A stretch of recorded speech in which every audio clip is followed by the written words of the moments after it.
Halo semuanya, apa kabar hari ini? Semoga kalian tetap semangat dalam beraktivitas.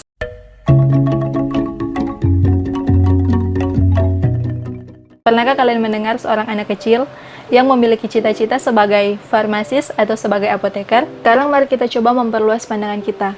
Kita posisikan diri kita sebagai seorang mahasiswa yang diterima di jurusan atau program studi farmasi. Dapatkah kalian membayangkan atau untuk kalian yang sudah pernah merasakan, dapatkah kalian mengingat dan menceritakan kembali tentang bagaimana pandangan masyarakat kepada kita sebagai seorang mahasiswa farmasi? Saat ada orang yang bertanya dan kalian menjawab, "Oh, saya mahasiswa farmasi, aku mahasiswa farmasi."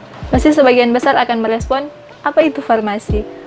"Oh, penjual obat ya, penjaga apotek." "Oh, terus kalau lulus mau kerja di mana?" Jika kita menjawab atau mencoba menjelaskan bahwa apoteker atau farmasis bekerja atau bertanggung jawab sebagai pemberi edukasi seputar informasi obat, masyarakat akan menjawab, "Lah, kan di internet banyak." Padahal sebenarnya kita tahu bahwa penggunaan obat yang tidak tepat justru akan berdampak buruk atau akan membawa dampak buruk bagi tubuh orang yang mengkonsumsi obat tersebut. Belum lagi kalau misalnya kalian menjawab bekerja atau akan bekerja di industri, di bidang industri.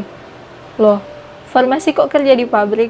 Sudahlah dulu kita berbicara tentang peran. Keberadaan farmasis dan apoteker saja di dunia kesehatan masih belum dianggap nyata oleh sebagian besar masyarakat. Ini bukannya kita terlalu menghiraukan apa perkataan orang, tapi memang kita harus menyadarkan masyarakat bahwa farmasis itu ada. Kalau menurut aku sendiri, personal branding dari farmasis itu memang sangat diperlukan, baik dalam segi edukasi ke masyarakat. Itu merupakan salah satu faktor yang penting dalam rangka kita untuk meningkatkan eksistensi. Kita perlu memberikan edukasi tentang siapa kita, apa peran kita, dan sampai apa dampak positif yang selama ini telah diterima oleh masyarakat dengan adanya atau dengan hadirnya farmasis dan apoteker dalam dunia kesehatan.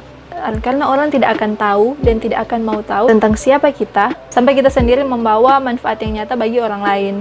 Dunia saat ini sedang dilanda oleh pandemi COVID-19, coronavirus disease di tahun 2019. Ya, kesehatan, dan ini merupakan sebuah tanggung jawab besar bagi farmasis, apalagi dalam menerapkan 9 Star of Pharmacy. Kita pun tahu bahwa dalam upaya flatten the curve, tidak semata-mata hanya dengan menjaga jarak di rumah aja atau rajin mencuci tangan, tapi kuncinya adalah dunia memerlukan obat. Farmasis yang sebagai drug expert turut bekerja ekstra dalam situasi ini, baik dalam penentuan obat apa yang dapat digunakan untuk saat ini sementara obat dari COVID-19 ini belum ditemukan, maupun dalam upaya menemukan obat yang paling tepat dan paling efektif untuk menangani, untuk menyembuhkan, dan bahkan untuk membunuh si virus corona ini. Pekerjaan kefarmasian itu gak hanya seputar bagaimana memberikan obat kepada pasien di balik etalase obat atau di balik dinding yang disebut apotek. Karena farmasis itu bukan penjual obat dan apoteker bukan penjaga apotek. Karena pada dasarnya dalam ilmu kefarmasian tidak hanya belajar tentang pemberian obat kepada pasien, tetapi mempelajari segala sesuatu tentang obat, baik dalam segi farmasetika maupun dalam segi farmakologi, tentang bagaimana formulasi obat tersebut untuk dapat memberikan efek terapi yang tepat, bahkan sampai di nasib obat dalam tubuh pasien atau nasib tubuh pasien nanti. Dan ada banyak sekali hal yang dipelajari dan dapat dilakukan oleh para farmasis. Dalam farmasi, ada satu mata kuliah yang bernama farmakoekonomi yang nanti akan mempelajari segala seluk-beluk tentang obat dari segi ekonomi.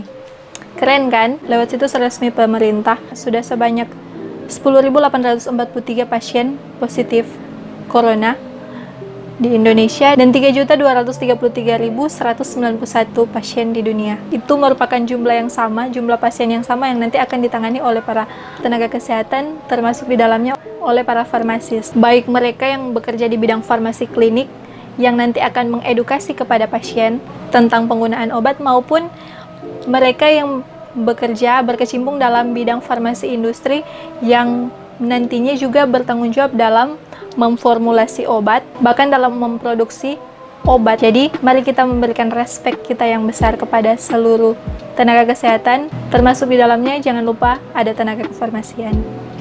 Well guys, untuk kalian, para pekerja kefarmasian, banggalah menjadi seorang farmasis. Agus Telena Sagai, semoga videonya bermanfaat.